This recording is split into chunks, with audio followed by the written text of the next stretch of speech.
Um livro curto que conta uma história aparentemente conhecida. Sim, eu até ousei dizer na primeira mensagem que talvez seja a história mais conhecida da Bíblia. Isso porque todos os judeus conhecem Jonas, mas nem todos conhecem Jesus.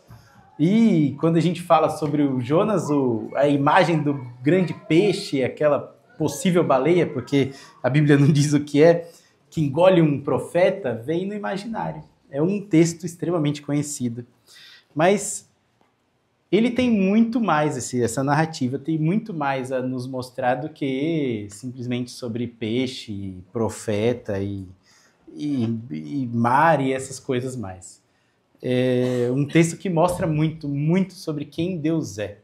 Quem Deus é, gigantesco Deus, e quem é o pequeníssimo profeta Jonas e teimoso profeta Jonas. É um texto que expõe quem o homem é, em mesma medida revela graciosamente quem Deus é. E eu quero, nessa noite, focar em um único verso, observando quem Deus é. E na semana que vem a gente vai focar mais em quem Jonas é e como interage com esse Deus. Mas abre no capítulo 3. Já passamos pelo relato, né, da desobediência, da teimosia de Jonas, que tenta fugir do Senhor quando é chamado para uma missão específica, acaba na barriga desse grande peixe. Passamos, então, pelo capítulo 2, na semana passada, falando que nunca é tarde para orar, se ainda há um suspiro, se ainda há uma possibilidade de falar e respirar, há ainda a possibilidade de orar e clamar por esse Deus resgatador que puxa do mais profundo abismo, da mais densa treva. E hoje vamos meditar no capítulo 3, verso 1, entendendo quem Deus é aqui. Capítulo 3, verso 1, na NVI que temos lido, diz assim, mas vai estar bem semelhante em qualquer versão, lê na sua. O texto diz assim: a palavra do Senhor, nosso Deus, o Senhor, o Deus de Israel, a palavra do Senhor veio a Jonas pela segunda vez com essa ordem. Esse é o nosso verso da noite. Qual é a diferença entre 3:1, Jonas capítulo 3, verso 1, e Jonas 1:1? Quem estava aqui lá na primeira mensagem vai lembrar, talvez. Quem não, volta uma página aí, ou clica 2 vezes para o lado no seu aplicativo, vai lá no verso 1 do capítulo 1. Olha comigo qual é a diferença entre Jonas 3:1 e Jonas 1:1. Olha, lê comigo. Jonas 1:1 diz: a palavra do Senhor, o nosso Deus, veio a Jonas, filho de Amitai, com essa ordem. Se a gente colocar os dois versos, um do lado do outro, coladinho aí, puder fazer isso, virando a página da sua Bíblia, ou copiando os dois e colando aí no WhatsApp para você ler os dois juntos, se a gente fizer isso, vai perceber que no verso 1, capítulo 1, diz que ele é filho de Amitai, e no verso 3, no verso 1 do capítulo 3, não diz mais, obviamente, não precisa contar de novo quem é esse tal desse Jonas, a gente já sabe, mas o resto do verso é idêntico, não só no português, em qualquer versão que você pegar, na língua original também é. Só existe uma palavra de diferença, uma, que no nosso português precisa de 3 para ser expressa pela segunda vez. Na nossa diz, a palavra do Senhor veio a Jonas pela segunda vez, mas é uma palavrinha só, é 2. Literalmente a palavra do Senhor veio a Jonas, 2 dizendo, é assim que está lá. Deus está contando quantas vezes fala com Jonas. 2. É nisso que eu quero focar. Tem um comentarista do Antigo Testamento muito legal, é Desmond Alexander. Eu não sei exatamente como pronuncia o nome dele, mas imagino que seja assim. Ele é bem famoso e ele diz assim, abre aspas, ao repetir quase palavra por palavra as observações iniciais do livro, o autor habilmente transmite a ideia de que Jonas recebe uma proposta de um novo começo. Apesar da sua recusa anterior, ele tem uma outra oportunidade de cumprir a comissão divina. Uma proposta de um novo começo. Como a gente viu lá na primeira reflexão, Deus é esse Deus que vem ao encontro do pecador. Ele vem ao encontro de Jonas, que não estava procurando a salvação dos ninivitas, muito menos essa missão. Ele está vindo ao encontro dos ninivitas mesmo, a cidade de Nínive, que não queriam ou não buscavam, talvez sequer conheciam Deus de Israel, estavam tão afundados no seu pecado que lá no capítulo 1 diz que essa maldade de Nínive subiu ao céu, subiu ao Senhor, a presença do Senhor. Eles estavam longe, fundos no pecado. E Deus que sai da sua posição de glória para resgatar, para chamar, para convidar. Convidar profetas? Sim, convidar profetas, mas também convidar, chamar pessoas como eu e você. Convidar eu e você para que possamos participar de uma obra que é dele. Nos convocar para uma agenda que é dele. E hoje, o que nós vamos ver é que ele faz isso uma vez, 2 vezes, quantas vezes for necessário. Nosso Senhor, o nosso Deus, ele é um Deus de recomeços. Deus é Deus de segundas chances. Deus é Deus que vem ao encontro do pecador. E antes que você feche os olhos e ouvidos, diz, é uma mensagem evangelística, só está falando para quem não conhece Jesus, não é isso. Porque se prestarmos bem atenção no texto, Deus está vindo a um profeta pela segunda vez. Um cidadão que conhecia, que caminhava com o Senhor. Deus é Deus de segunda chance, até para profetas, até para aquelas pessoas que já caminham com ele há muito tempo. Longa data. Deus é Deus de segunda chance. E o livro de Jonas, o texto de Jonas, deixa isso muito claro. Jonas relutando, tentando fugir. Deus move céu e mar, literalmente. É tempestade, é mar, é onda, aquela coisa toda, peixe, praia. Deus move tudo para que sua vontade se cumpra. Por sua misericórdia, por sua graça, ele considera usar pessoas teimosas como Jonas, teimosas como eu e você. E ele comissiona essas pessoas, nós, para coisas maiores, muito maiores que a nossa própria vida. E ele insistentemente faz isso, intencionalmente faz isso, e pacientemente faz isso, mais de uma vez. Se fôssemos deuses, assim, eu fico pensando quando eu estou lendo textos assim, se fôssemos deuses, a gente já tinha fulminado Jonas na primeira tentativa. A gente lida assim com seres humanos, com os colegas de trabalho. Muitas pessoas vivem assim, chamei, deu certo, não deu, tchau, vai para a próxima. A gente vive assim no ambiente de trabalho, a gente vive assim até em relacionamentos. Pessoas entram em casamentos com essa perspectiva, se não der certo, vai para frente, desiste desse, vai. Deus não é assim. Nosso Deus não é. Não deveríamos ser também. Deus é aquele que pacientemente chama, pacientemente convida, pergunta. Se a gente lembrar, desde lá do Éden, lá nos primeiros capítulos da Bíblia, lá em Gênesis, lá no Éden, se você lembra da história, talvez seja, se não a mais conhecida, para competir com Jonas, mas uma das mais conhecidas, a criação lá no Éden, Jardim do Éden, tudo perfeito, maravilhoso. Deus criou tudo bom, criado por ele, cuidado por ele, conhecido muito bem aquele ambiente, cada centímetro quadrado, Deus sabia, conhecia cada espaço daquele Éden, das pessoas que estavam lá, Adão e Eva. Ele conhecia muito bem, seu olhar atento estava sobre todas as coisas, e quando Adão peca, desobedece, infringe a única lei que existia de não querer ser como igual a Deus, quando ele peca, o que Deus faz? Ele pergunta, Adão, onde está você? Deus sabia onde Adão estava. Lógico que sabia, ele é onisciente, onipresente, ele até via, estava vendo Adão. Ele pergunta, Adão, onde você está? Ele pergunta, o que foi que você fez para Eva? E mais à frente a história, um pouquinho mais na frente, alguns capítulos, Caim, a gente vê lá aquele primeiro assassinato da Bíblia, Caim mata seu irmão Abel, e Deus pergunta, Caim, onde é que está seu irmão? Deus sabia, tanto que ele tem a resposta, o sangue dele clama. Deus dá segundas chances, segundas e segundas chances. Para Abraão não é diferente. Ele foge para o Egito e tem uma terra prometida para ele, ele foge. E Deus, segundas chances. Mais à frente um pouquinho, aquele rapaz que mente para o pai, se veste como irmão, finge ali ser o outro, luta com Deus, é o tal do Jacó, segundas chances. É o Israel, o pai da nação, por graça, por misericórdia do Senhor. Dá chances até assassino, se a gente pensar em Moisés. Esse é Moisés, matou um egípcio, escondeu o corpo. Segundas chances. Foi ele que se tornou aquele que libertaria o povo. Lógico que não pelos seus esforços, méritos, mas ele foi o libertador de Israel, mesmo tendo sido assassino um dia. Davi, o grande rei Davi, tem homem com coração mais alinhado com o de Deus? Assassino. Ele adultera, ele mente, ele mata, e Deus dá uma descendência para ele, da qual ainda, inclusive, feria o próprio Jesus.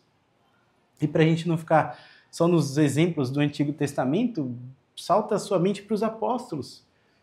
Os apóstolos caminharam com Jesus 3 anos, todos eles, e na crucificação, a gente lembra de Pedro, né, que negou 3 vezes, mas nenhum deles estava lá, todos fugiram, todos saíram em debandada, porque negaram. Mas por misericórdia, por graça, segundas, terceiras, quartas chances, Deus os reestabelece e os usa como ferramentas para o estabelecimento da igreja. A igreja de Cristo foi fundada pelo nome de Jesus, o sangue precioso dele, e esses homens que fugiram da cruz. Todos eles, depois de boa caminhada com Deus, receberam chance de recomeçar. Todos eles, todos esses exemplos que a gente deu, chance de recomeçar, porque a caminhada não estava muito alinhada com os propósitos de Deus, seja lá porque fosse. E com Jonas, a nossa história não é diferente. Ele foi chamado pelo Senhor, comissionado para uma missão específica, foge dela e Deus graciosamente oferece chance para recomeçar. Isso é Jonas capítulo 3, verso 1, uma segunda chance. Um outro comentarista, o Richard Phillips, ele é pastor lá na Carolina do Sul, ele escreve vários comentários bíblicos, ele fala assim, é gostoso de ler, ele fala, que encorajamento, parece que está animado ao escrever, ele fala, que encorajamento é recebermos segunda chance de Deus, que encorajamento é recebermos segunda chance quando lidamos com a nossa desobediência, com o nosso pecado, nos arrependemos, voltamos a buscar e voltamos a receber a graça do Senhor. Que encorajamento é saber que Deus é aquele que diz, Jonas, vai, dispõe-te, levanta, vai lá e prega contra Nínive, independentemente do seu passado, independentemente do que você viveu, da caminhada até aqui. Deus está disposto a desconsiderar tudo para trás e dar uma segunda chance, chamar de novo o profeta para um serviço, um profeta teimoso, para um serviço que é muito maior que ele.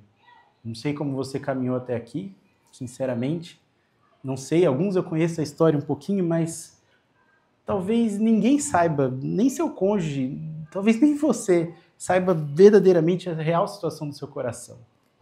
Não sei como está, talvez você esteja apenas sobrevivendo na barriga do peixe. Está difícil, sem esperança, sem ver a luz do dia. Talvez você nem saiba como é que foi parar na barriga do peixe, não sabe porque está aqui nessa noite. Eu te digo, Deus sabe muito bem exatamente onde você está e como você está, e Ele, por sua soberana e bendita graça, Ele deseja te considerar para uma obra que é dele. Por segunda chances, misericórdia, graça. Essa obra poderia ser feita sem você, sem mim. Claro que poderia. Poderia ser feita sem Jonas. Inclusive seria muito melhor. Mais eficiente, mais rápida, melhor qualidade. Deus poderia fazer tudo sozinho e certamente seria perfeito, porque Ele é Deus. Mas Ele decide e considera usar miseráveis pecadores que, remidos pelo sangue de Cristo, embora ainda vacilantes, agora podem ser ferramentas nas mãos do Senhor. Pessoas vacilantes como Jonas podem ser estandarte de Deus, estandarte de Cristo, serem arautos, né? Chegar e falar, levar boas notícias, serem ferramentas mesmo na mão do Senhor. Não importa, definitivamente não importa como você chegou até aqui nesse momento hoje ou por que está aqui. Não importa o que viveu, o que deixou de viver. Nosso Deus é Deus de recomeços, é Deus de segundas chances. E Ele pacientemente estende a nós todos nós, como estendeu àqueles da Bíblia, todos esses personagens que lemos e tantos mais, novas oportunidades de sermos úteis, sermos servos nas mãos dele. Eu conheço histórias, no plural mesmo, de pessoas dentro da igreja que não se consideram dignas de serem consideradas para o serviço ou de serem consideradas para a obra do Senhor, se sentem sujas de tanto pecado que carregam, não confessado, não tratado, talvez ninguém saiba, mas estão ali, dia após dia, culto após culto, ano após ano, vivendo um marasmo, uma apatia espiritual terrível. Pessoas que sequer têm a coragem que Jonas teve de fugir, de sair correndo.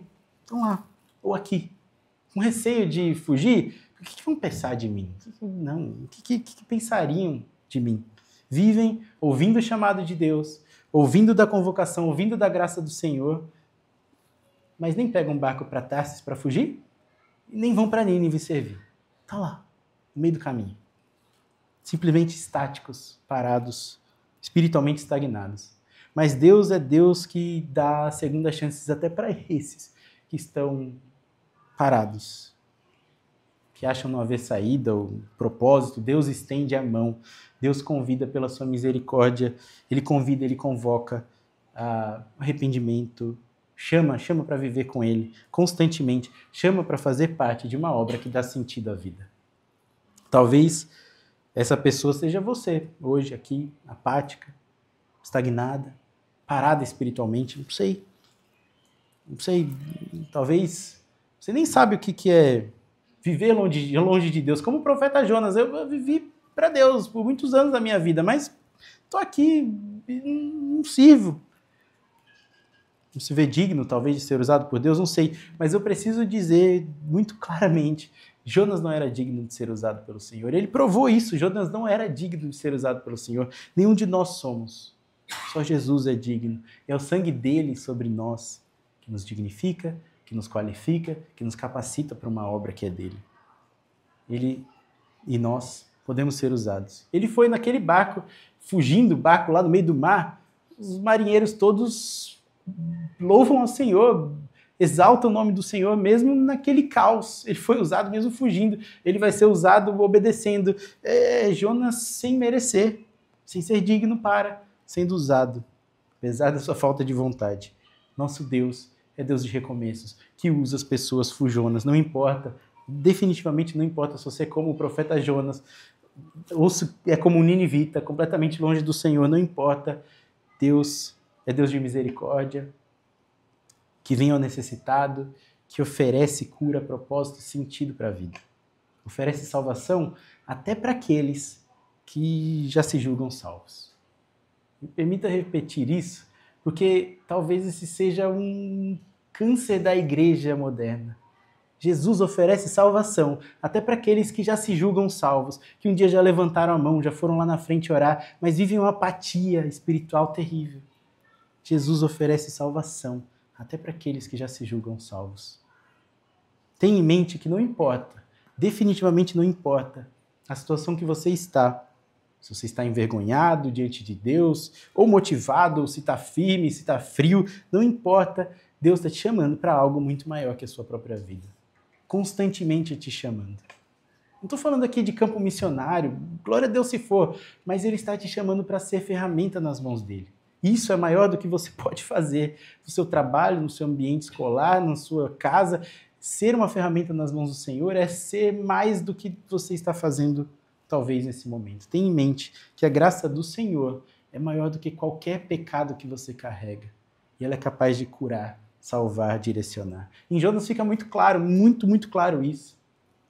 Tamanha era a maldade de Nínive que subiu ao Senhor. E o Senhor, mesmo assim, estende salvação a eles. Não importa o pecado, não importa o histórico, não importa o passado. Não é por merecimento, é graça. É graça do Senhor. Jonas tinha fugido, rebelde, teimoso, mas Deus continua considerando esse teimoso para a sua obra. Graça. Tem graça no livro para todo lado. Graça sobre Nínive, graça sobre Jonas, graça sobre os marinheiros. Abundante graça de Deus que dá chances e mais chances de nos agarrarmos nele. E sermos cuspidos desse peixe e servirmos ao nosso Senhor. O Hernandes Dias Lopes, ele diz: Deus nunca rejeita um coração quebrantado, nem manda embora aquele que busca os abrigos nos seus braços. Não rejeita. O Hernandes não está falando isso da cabeça dele, isso é Salmo 51. Deus não rejeita. Deus não rejeita. Salmo 51, verso 17, oração de Davi. Belíssima oração. No momento falamos de Davi, né, como sendo um exemplo de segundas chances. Quando ele foi confrontado, se você não conhece muito bem a história, o rei Davi, aquele segundo o coração do Senhor, ele valeu-se do seu status de autoridade como rei para abusar de uma mulher, não satisfeito, mata o marido dela, cria uma cena terrível, mente. Coisa básica. Davi fez uma coisinha básica. Deus confronta, através do profeta, confronta, e ele diz isso, Salmo 51, 17, dentro de uma oração belíssima de arrependimento, ele diz, os sacrifícios que agradam a Deus, Salmo 51, verso 17, são um espírito quebrantado, um coração quebrantado e contrito. Ó Deus, não desprezarás. Os sacrifícios que agradam a Deus é um coração quebrantado, colocado diante dele, em submissão. É isso que Deus quer. E o Hernandes continua citando que Jonas, quando vai lá para Nínive, ele não oferece muita graça aos ninivitas, não. Ele simplesmente sai falando de juízo para aquela cidade. Mas Deus trata Jonas de outra forma. Tendo fracassado na primeira missão, Deus lhe ofereceu uma segunda chance. Jonas recebeu uma proposta de novo começo. Deus não recordou a Jonas o seu fracasso, não chamou a atenção dele, não ficou relembrando dos pecados passados. Deus simplesmente concedeu a Jonas uma nova oportunidade. Esse é o nosso Deus. Deus de segundas chances. Agora, sabendo disso, sabendo que Deus é aquele que dá, sim, segundas chances a pessoas pecadoras, eu preciso fazer um parênteses, pontuar algo importante. Com Deus não se brinca. De Deus não se zomba. A vontade dele sempre se cumpre, isso fica muito claro em Jonas. Muito, muito claro. E é independentemente da nossa, ela vai se cumprir, independente da nossa. Ele é perdoador, sim. Ele concede chances de novo recomeço, sim. Mas isso não deveria nunca gerar em nós, jamais, estímulo à irreverência, à desobediência. Não. Saber que Deus nos dá chance de recomeço não deveria nos estimular a desobedecer. Não, pelo contrário. Deus não nos dá um cheque em branco para a gente fazer o que a gente quer da nossa vida, viver da forma que quiser, sabendo que Ele vai me perdoar quando eu voltar. Não, definitivamente não é isso. Não me entendam mal, nem entendam mal as Escrituras. Deus perdoa, sim, Ele perdoa. Mas uma vez confrontado por essa graça, tamanha graça de perdão sobre o pecado, de Deus de misericórdia, de segunda chance, isso deveria nos mover a obedecer. Sair dessa zona cinzenta, desse marasmo, dessa apatia espiritual, para daí, então, servir intensamente. Viver para Deus. Nos mover para nos agarrarmos a esse chamado de Deus para nossas vidas e viver. Sem olhar para trás, sem desejar a vida pregressa, desejar algo diferente, novo, para frente, caminhar em direção ao alvo que é a eternidade com Cristo. É isso que Ele nos propõe.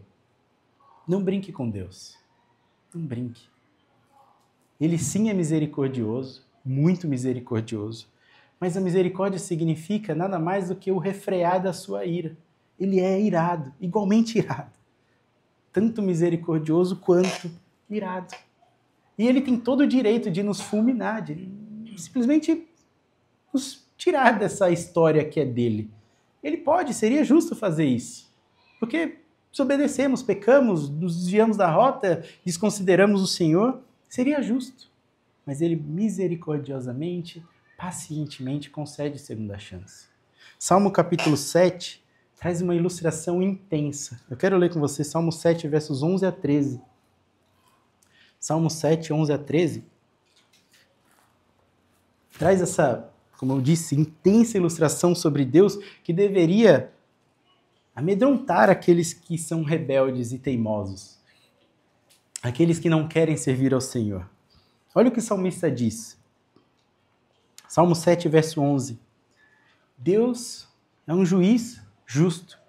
Juiz justo. Nem todo juiz é justo. A gente vê pelo nosso, né? Mas Deus é juiz e justo. Ele é juiz justo.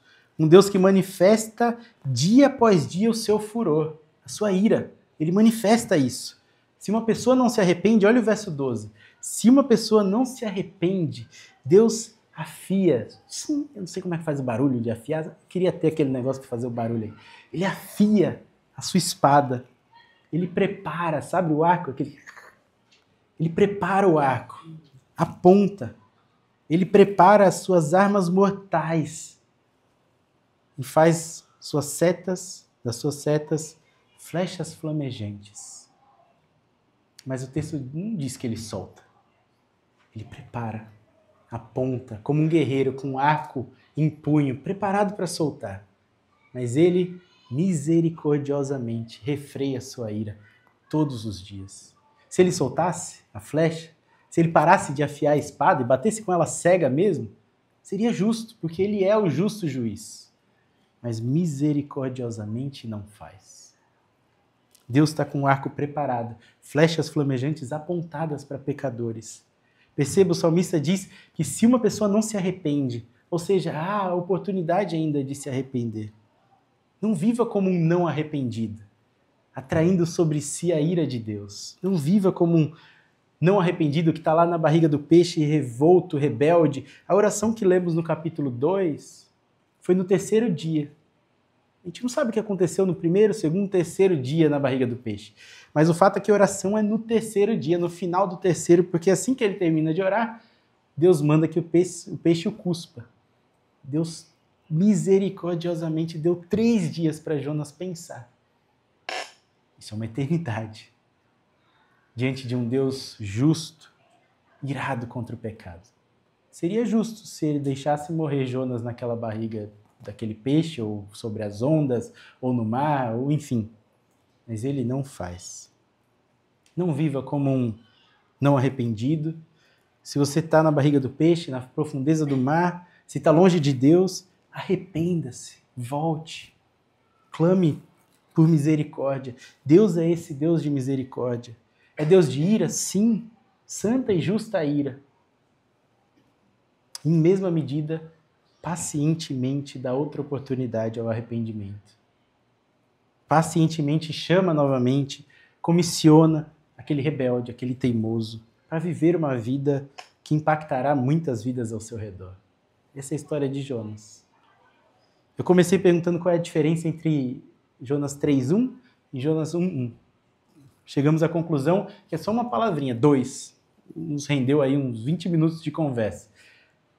Mas há algo mais no capítulo 3, que veremos na semana que vem, de diferença entre esses 2 capítulos.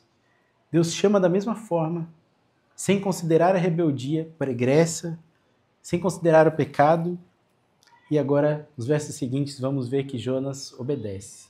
Agora ele obedece. Embora veremos ele ainda está relutando, ainda teimoso e tudo mais, mas mesmo desconfortável com o pedido de Deus, com a ordem de Deus, ele vai. Entende que não dá para fugir de Deus. Não viva tentando fugir de Deus. Não dá.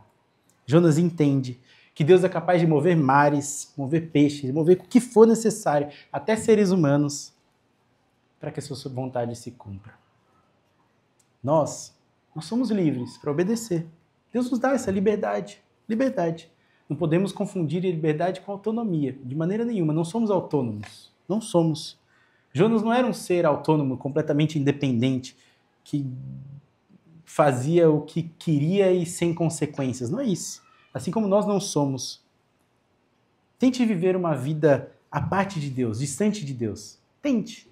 E por mais próspera que ela seja, por mais boa que ela seja aos olhos humanos, no máximo te dará 100 anos de alegria e um tormento eterno separado do Senhor.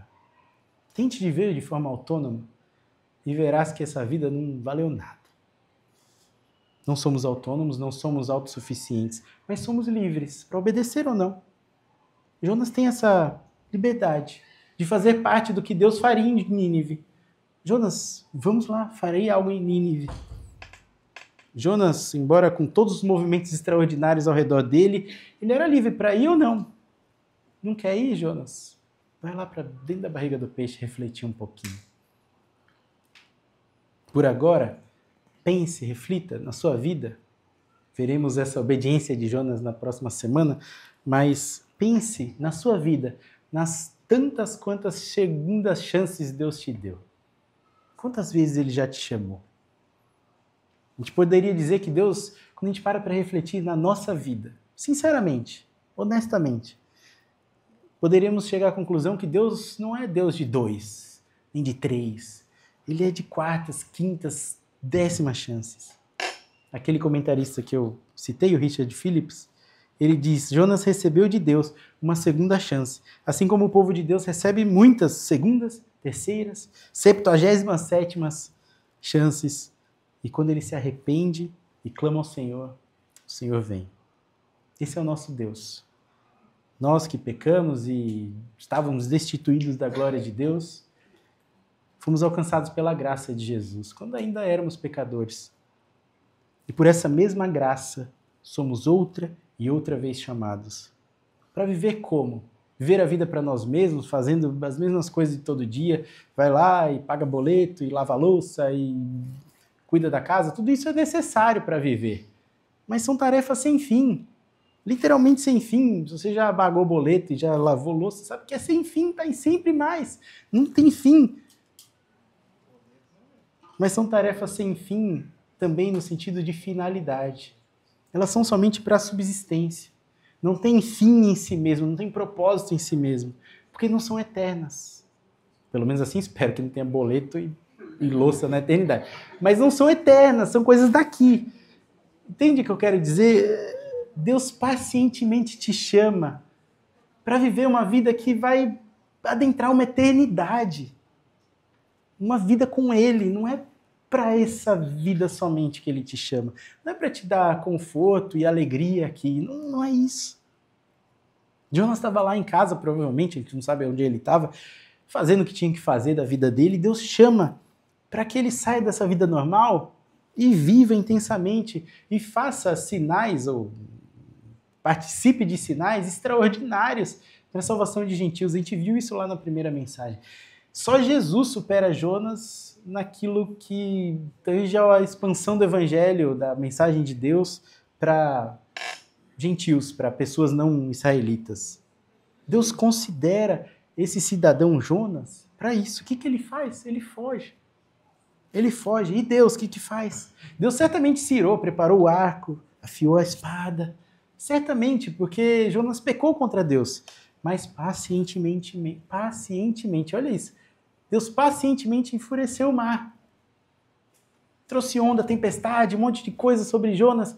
Pacientemente chamou uma baleia, um peixe grande, seja lá o que for, engoliu Jonas para dar uma chance, outra chance. É esse mesmo Deus que veio a Jonas, ele continua vindo e vindo insistentemente aos seus. Mas haverá um dia que ele virá. E sua ira derramará sobre todos aqueles que nunca se renderam. Ele tem te chamado para uma vida relevante. Uma vida relevante no reino dele, uma vida impactante nas pessoas ao seu redor, nos perdidos, na sociedade, para que você seja um profissional que não trabalha pelo seu salário, mas trabalha para honrar a Deus, para glorificar a Deus, para ser instrumento de Deus onde Ele te colocar. Ele tem te chamado para viver uma vida num lar saudável, que você ensina seus filhos aos pés da cruz. Ele tem te chamado para ser a diferença nesse mundo, não só para viver aqui, nada mais. Deus nos dá, assim como deu para Jonas, graciosamente, segundas e segundas chances de recomeçar, para então sermos ferramentas úteis, instrumentos em suas mãos. Não deixe escapar. Não deixe escapar esse chamado, essa convocação. Não fica parado. Agarra essa convocação, agarra o nome de Jesus, entende o que Ele fez por você e vai viver para Ele. O que Deus quer de você é lá no fim dizer, servo bom e fiel. Viva para Ele, para a glória dEle. Vamos orar? Senhor bendito, obrigado. Obrigado pelas tantas chances que o Senhor nos dá de recomeçar. Nos perdoa porque por vezes, negligenciamos esse dom maravilhoso que o Senhor nos dá, da graça do Senhor, da salvação em Cristo Jesus. Por vezes nos esquecemos do Senhor ao longo do nosso dia. Quem sabe até fizemos uma devocional de manhã, mas lá para as 9h40, quando aquela reunião acontece, quando aquilo... esquecemos do Senhor. Nos perdoa, Deus, por vivermos vidas irrelevantes no que diz respeito à eternidade. Nos ajuda a nos agarrarmos a esse chamado, a essas tantas segundas chances que o Senhor nos dá, para vivermos vidas que impactam esse mundo, trazendo aspectos do reino do Senhor para onde estamos, trazendo a imagem do Senhor para as nossas vidas, trazendo a luz para ambientes em trevas, vivendo não para subsistência ou para prazeres momentâneos, terrenos, mas vivendo para honrar o Senhor, para glorificar o seu santo nome, para exaltar quem tu és e a sua grande criação e majestade, ansiando pelo dia em que entraremos pela eternidade, louvando o seu nome, engrandecendo quem tu és, tendo vidas completamente santas, para a qual fomos originalmente criados. Deus, muito obrigado por essas tantas segundas chances. Se há alguém que negligenciou tantas delas ao longo dessa semana, mês, ano, vida, constrange. Assim como o Senhor me constrangeu quando pensei, meditei nesse texto. Constrange, Deus, para que tenhamos aqui verdadeiros adoradores, agarrados na convocação do Senhor, confiantes na salvação no sangue de Cristo Jesus, vivendo triunfantemente esse mundo, não para os prazeres daqui, mas para a glória do Senhor. Seja a nossa vida e a vida dessa igreja. Assim te louvamos. No seu nome precioso. Amém. Amém. Deus abençoe você, excelente quarta-feira, e se, de novo eu falo, se quer conhecer mais do que fazemos, quem somos, o que pensamos, e qual é o chamado de Deus para essa igreja e sua vida, conversa com a gente, talvez não tenha resposta, mas conversa com a gente, vai ser um privilégio. Deus te abençoe.